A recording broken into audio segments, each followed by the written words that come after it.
Welcome back, gamers. Strap in because today we're diving headfirst into the chaos of Doom: The Dark Ages, the latest blood-soaked chapter in one of gaming's most iconic franchises. But here's the real question.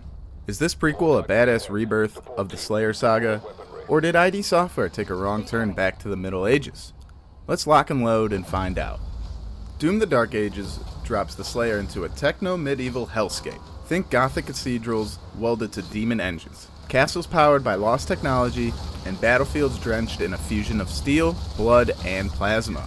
It's a bold shift from the neon nightmares of Doom Eternal, but one that feels surprisingly fresh. The atmosphere here is thick. You'll feel the weight of ancient wars and rust of forgotten machines with every step. It's not just a new coat of paint, it's a whole new world with lore, mystery, and brutality packed into every dark corner. Let's start combat, because if there's one thing Doom has always nailed, it's making you feel like the deadliest force in the room. That hasn't changed. But this time, the devs have added something slick, and that's the shield saw. It's a brutal hybrid. One moment you're blocking a fireball, and then the next, you're tearing right through a demon's chest.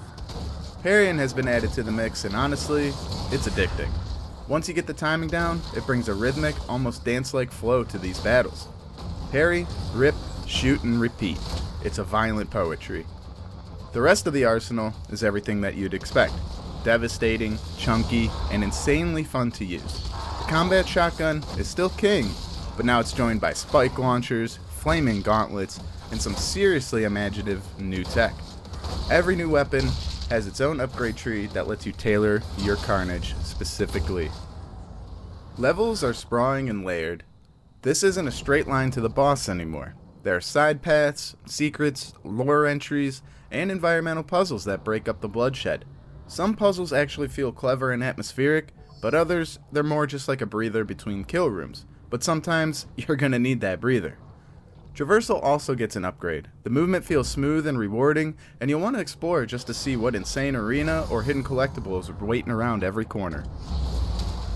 This is easily the most story-rich Doom game yet. For the first time, we get a deeper dive into who the Slayer was before he became the unrelenting demon executioner we know today. And no spoilers here, but there are moments that genuinely surprise me. Some longtime fans might feel the narrative breaks the momentum of the game, but for those of us who've followed this journey, it's rewarding to finally see the mythos fully come to life. Enemies in the Dark Ages are no joke. They're grotesque, aggressive, and smarter than ever. Some new enemy types force you to rethink your approach, especially when paired together in later levels. Boss fights, they hit hard. These aren't just bullet sponges anymore. They have patterns, mechanics, and real weight behind their design.